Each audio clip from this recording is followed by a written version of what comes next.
Assalamualaikum warahmatullahi wabarakatuh. Perkenalkan, nama saya Trianugraha Ramadan. Saya dari Prodi Ilmu Hukum kelas 2D.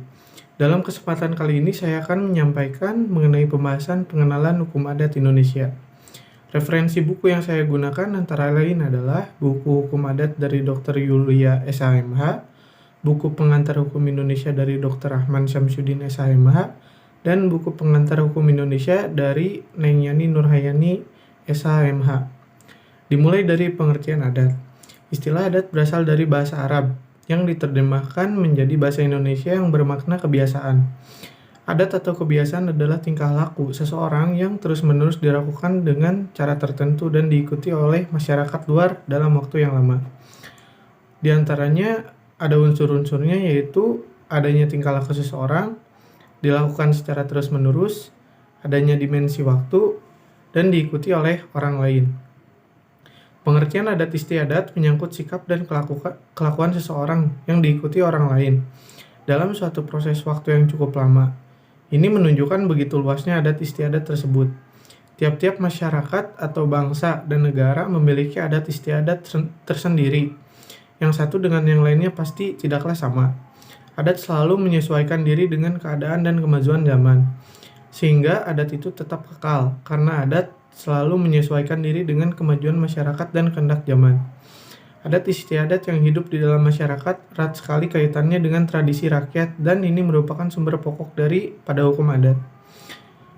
Menurut Profesor Kusuma Pujo Sewojo, beliau mengatakan bahwa adat adalah tingkah laku yang oleh masyarakat diadatkan. Adat ini adalah tebal, dan ada yang tipis, dan senantiasa menebal dan menipis. Aturan-aturan tingkah laku di dalam masyarakat ini adalah aturan adat dan bukan merupakan aturan hukum. Dilanjut dengan istilah hukum adat. Istilah hukum adat merupakan terjemahan dari adat Recht yang pertama kali diperkenalkan oleh Snoch Hurgons dalam bukunya, yaitu The Artes pada tahun 1893. Kemudian digunakan oleh Prof. Cornelis van Vollenhoven yang dikenal dengan penemu buku adat dan sebutan Bapak Hukum Adat dan penulis buku Het Adatrecht van Nederland Indie. Terdapat beberapa definisi yang dikemukakan oleh para sarjana hukum tentang adat atau hukum adat. Antara lain yaitu menurut Van Vollenhoven dalam bukunya yang berjudul Het Adatrecht Nederland Indie memberikan pengertian hukum adat adalah hukum yang tidak bersumber kepada peraturan-peraturan yang dibuat oleh pemerintah Hindia Belanda dahulu atau alat-alat kekuasaan yang menjadi sendinya dan diadakan sendiri oleh penguasa Belanda dahulu.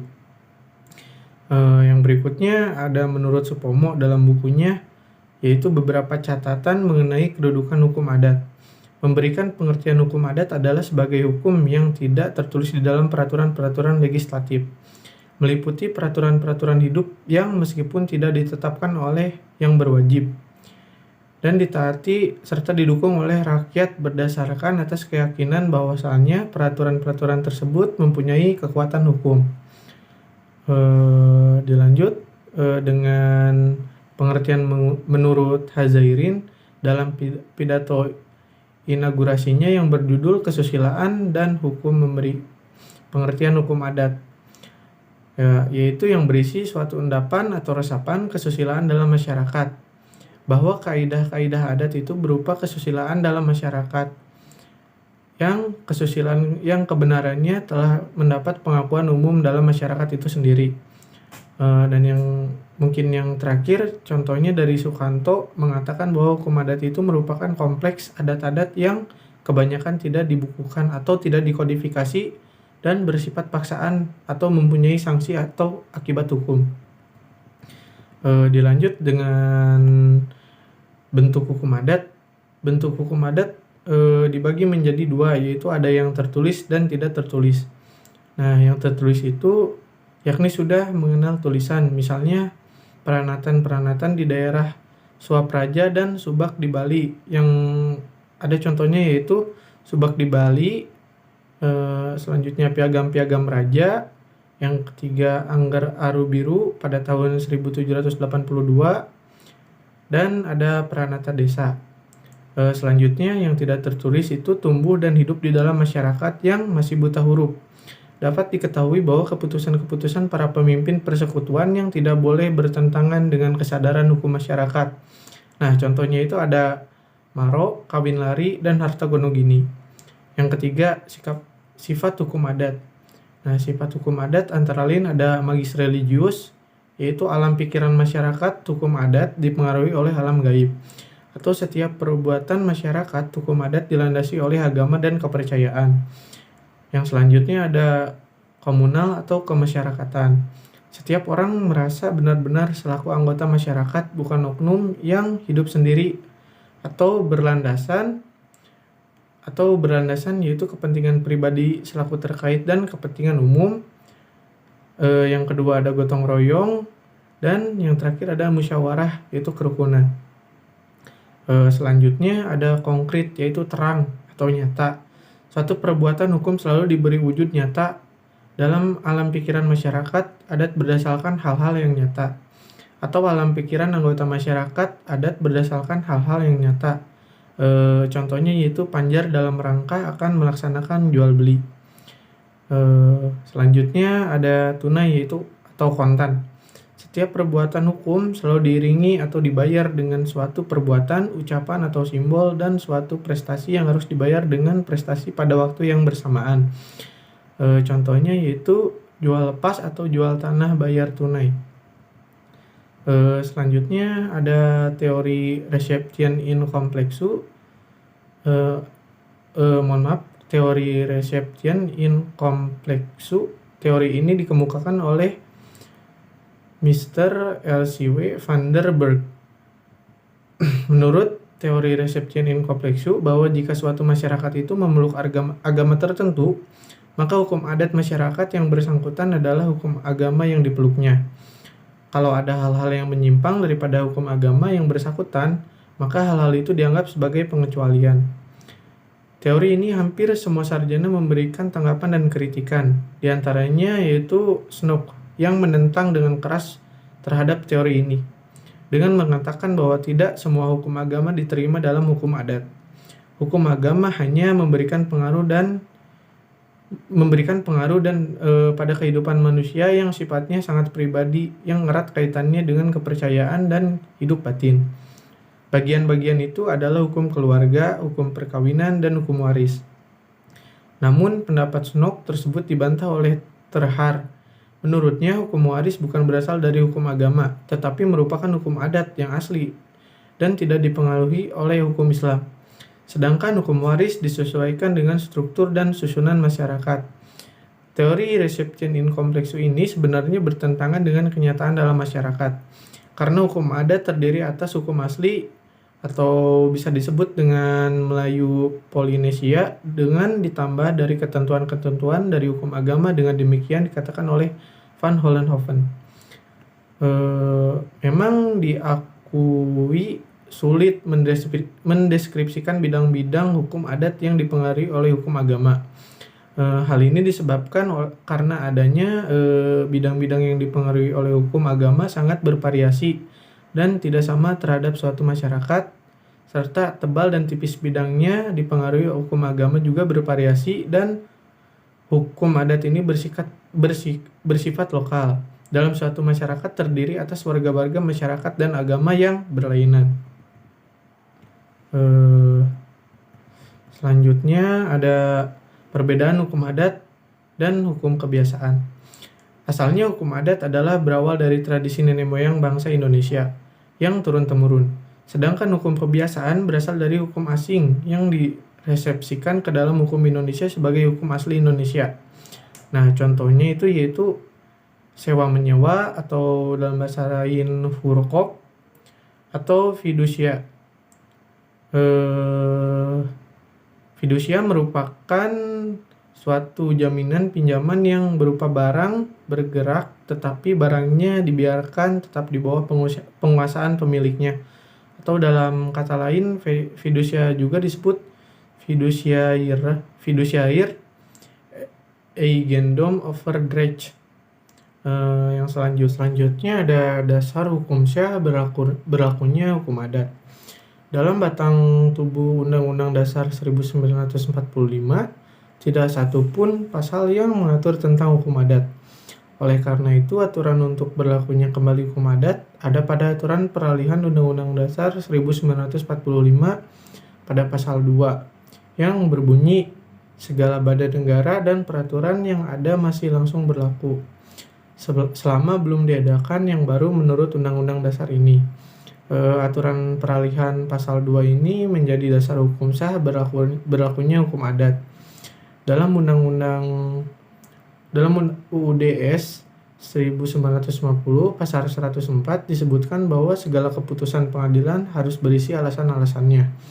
Dan dalam perkara hukuman menyebut aturan undang-undang dan aturan adat yang dijadikan dasar hukuman itu. Tetapi UUDS 1950 ini pelaksanaannya belum ada. Maka kembali ke peraturan UUD 1945. Dalam pasal 131 ayat 2 sub B IS menyebutkan bahwa bagi golongan hukum Indonesia asli dan Timur Asing berlaku hukum adat mereka tapi bila kepentingan sosial mereka membutuhkannya. Maka pembuat undang-undang dapat menentukan bagi mereka yaitu hukum Eropa yang telah diubah, hukum bagi beberapa golongan bersama, dan hukum baru yaitu hukum yang merupakan sintens antara adat dan hukum mereka yaitu hukum Eropa. Pasal 131 ini ditunjukkan pada undang-undangnya, bukan pada hakim yang menyelesaikan sengketa Eropa dan Bumi Putra. Pada pasal 131 ayat 6 menyebutkan bahwa bila terjadi perselisihan sebelum terjadi kodifikasi, maka yang berlaku adalah hukum adat mereka. Dengan syarat bila berhubungan dengan Eropa, maka yang berlaku adalah hukum Eropa. Dalam Undang-Undang Nomor 19 Tahun 1964, Pasal 23 ayat 1 menyebutkan bahwa segala putusan pengadilan selain harus membuat dasar-dasar dan alasan-alasan putusan itu juga harus memuat pula pasal-pasal tertentu dari peraturan yang bersangkutan atau sumber hukum tidak tertulis yang dijadikan dasar untuk mengadili. Undang-Undang Nomor 19 Tahun 1964 ini direvisi menjadi Undang-Undang Nomor 14 Tahun 1970 tentang pokok-pokok kekuasaan kehakiman karena dalam Undang-Undang Nomor 19 tersebut tersirat adanya campur tangan presiden yang terlalu besar dalam kekuasaan yudikatif. Yang selanjutnya yaitu persekutuan masyarakat hukum adat. Persekutuan hidup masyarakat atau disebut juga struktur masyarakat, yaitu kesatuan manusia yang teratur menetap di suatu daerah yang bersifat kekal, mempunyai aturan-aturan hukum dan penguasaan sendiri serta kekayaan baik material maupun imaterial. Secara garis besar, persekutuan hukum adat dibagi menjadi dua bagian, yaitu ada berdasarkan pertalian darah atau genealogis dan berdasarkan teritorial atau wilayah. Nah, di sini saya akan menjelaskan terlebih dahulu yaitu bagian pertalian darah atau genealogis. Genealogis dikenal menjadi 3 macam pertalian keturunan yaitu sebagai berikut. Nah, yang pertama menurut garis laki-laki yaitu patrilineal, contohnya orang Batak, Bali, dan Ambon. Yang kedua, pertalian keturunan menurut garis perempuan atau matrilineal. Contohnya itu masyarakat hukum adat Minangkabau dan Semendo. Nah, yang ketiga, pertalian menurut garis ibu bapak yaitu parental bilateral. Contohnya yaitu Jawa, Bali, dan Toraja. Patrilineal merupakan perkawinan yang dilangsungkan dengan mengambil istri dari luar calon sendiri atau perkawinan ekogami, dikenal dengan kawin jujur, yang artinya pihak bapak atau suami memberi sesuatu yang bersifat magis kepada pihak istri, maka dan dari pihak istri melepaskannya dari ikatan keluarganya dan serentak istri itu masuk ke dalam lingkungan dan dari bekal suaminya, maka menjadi anggota baru dari suaminya dengan diberi hak dan kewajiban dalam lingkungan keluarga suaminya. Selanjutnya yaitu matrilineal.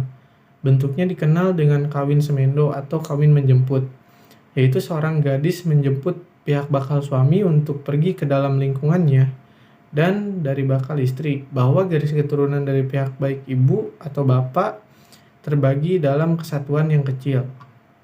Nah, yang kedua yaitu teritorial atau wilayah kedaerahan tempat tinggal. Nah, berdasarkan teritorial dikenal menjadi 3 jenis juga, yaitu sebagai berikut. Yang pertama, masyarakat hukum desa yaitu perkampungan, masyarakat hukum wilayah yaitu daerah, dan yang ketiga masyarakat hukum serikat desa atau disebut juga perserikatan desa. Contohnya adalah teritorial Jawa dan Madura. Sumatera Selatan yaitu dikenal dengan marga, Aceh dengan gampong.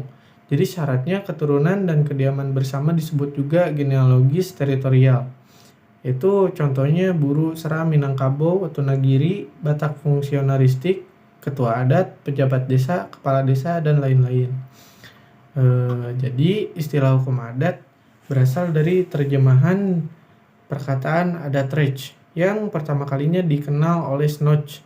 Kemudian dipakai juga oleh pengarang-pengarang lainnya seperti Nederberg, John Ball, dan lain-lain. Tetapi ini memakainya masih secara sambil lalu dan hanya untuk hukum Indonesia asli. Terlepas dari akibat pengaruh-pengaruh dari luar seperti pengaruh agama. Van Vollenhoven lah yang memakainya secara dasar dan mempertahankannya sebagai istilah yang setepat-tepatnya untuk kaidah-kaidah yang dimaksudkan itu. Karena kaidah-kaidah ini sesungguhnya tidak diberi untuk undang-undang dan peraturan tertulis lainnya. Sejak itulah istilah adat Reich memperoleh kedudukan yang tetap untuk menunjukkan kaidah-kaidah pergaulan hidup yang berlaku bagi golongan pribumi, yaitu Indonesia sendiri, yang di satu pihak memberi akibat hukum, dan karenanya hukum di lain pihak masih dalam bentuk kebiasaan atau karena adanya adat. Mungkin sekian yang bisa saya sampaikan. Assalamualaikum warahmatullahi wabarakatuh.